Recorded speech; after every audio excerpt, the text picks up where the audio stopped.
Cordial saludo, mi nombre es Eric Laverte, soy estudiante de Administración Financiera de tercer semestre. El día de hoy les voy a socializar el tema los hitos del desarrollo dominante. Voy a dar una breve introducción. El desarrollo dominante se caracteriza por poner como objetivo principal el desarrollo económico.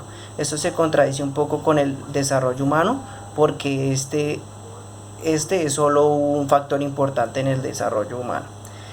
Bueno, el primer hito empieza con la invención del otro en el siglo XVI, en la época del descubrimiento, con el Tratado de Tordesillas celebrado en 1533 entre las monarquías de Portugal y España.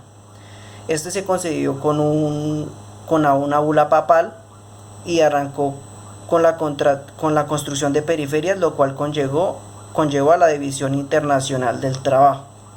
Las economías de las periferias se caracterizaron por la exportación de materia prima a bajo costo, y esto conllevó a la revolución industrial, a revoluciones industriales en la época.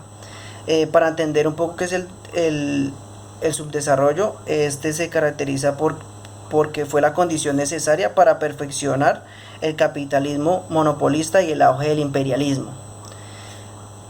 El siguiente hito histórico es en 1919, con el fin de la Primera Guerra Mundial, que se llevó a un pacto de equilibrio de poderes entre las potencias mundiales en ese entonces.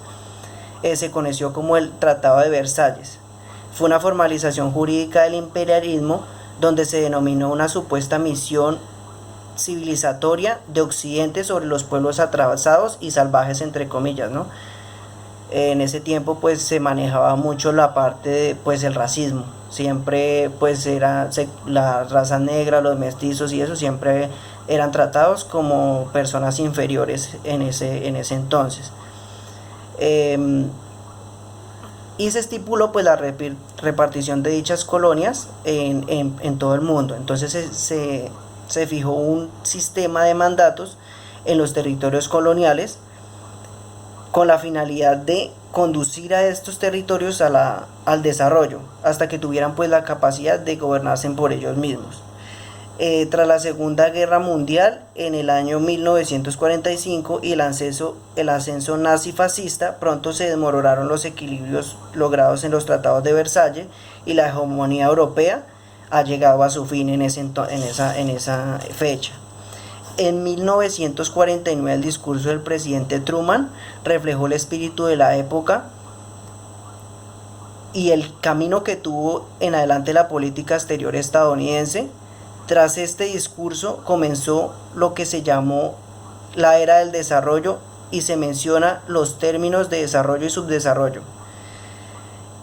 En 1960 Walt Rostow expuso la teoría de la modernización, donde establece 5 etapas para la evolución económica. Entonces voy a mencionar dichas etapas.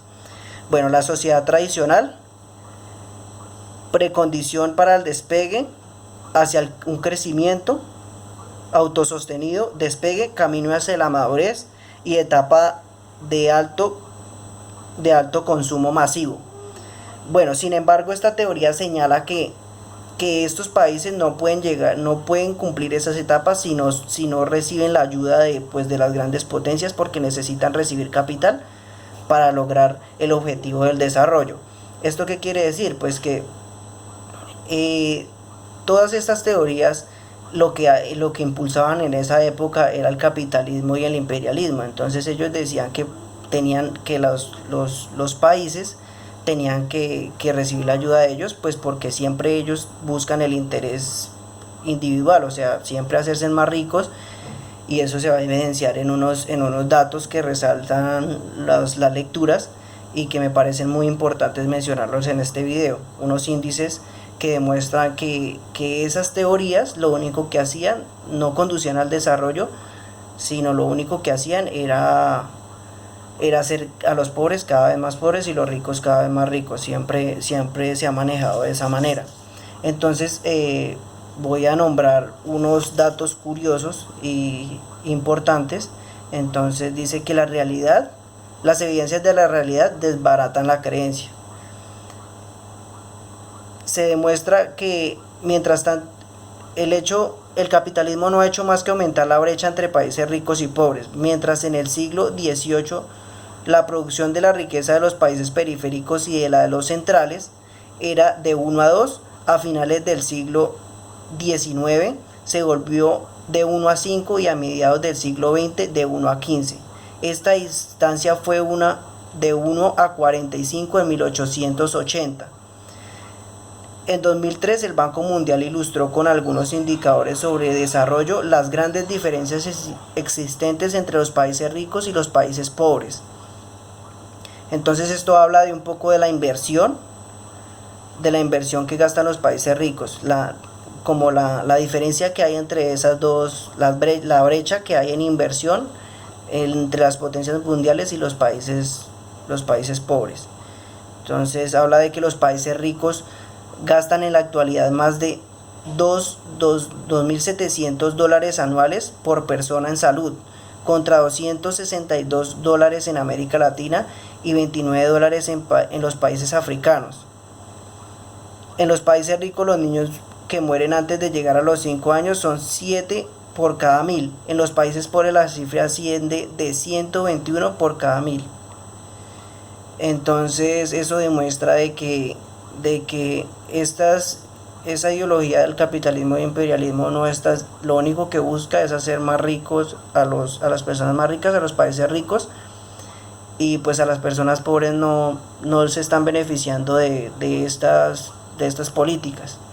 Entonces me parece que es una manera de demostrar que hay que cambiar como esa mentalidad y pensar más en el desarrollo social, en que todas las personas, sean ricas o pobres, tengan el derecho de tener una vida digna y poder ser, sí, y ser tratados de la mejor manera. O sea, no siempre con el racismo, con la discriminación ante todo.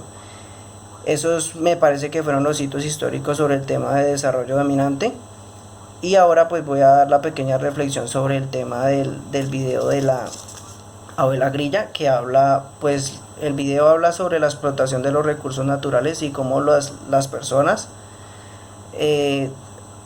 sí se aprovechan de estos. O sea, se supone que pues los recursos naturales son para satisfacer las necesidades básicas de los seres humanos, y pues por medio de estas ideas capitalistas, imperialistas y monopolistas, lo único que han hecho es privatizar todos estos derechos y explotar el medio ambiente, y pues llevar hasta el momento como está la sociedad, ¿no? Porque se está evidenciando muchos problemas ambientales en consecuencia de toda esta explotación y el aprovechamiento pues que se está haciendo, el mal uso que se está haciendo de los recursos naturales. Para terminar, pues quiero dar una pequeña reflexión y una frase que me parece muy interesante de Gandhi, que dice: la tierra provee lo suficiente para satisfacer las necesidades de cada hombre, pero no la avaricia de cada hombre.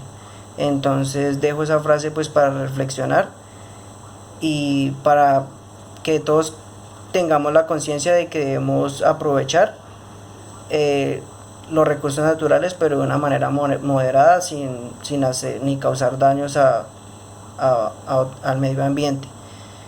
Y lo otro es que debemos, pues, que si todos ponemos de nuestra parte y cambiamos muchos hábitos, podemos mejorar esta situación. Muchas gracias.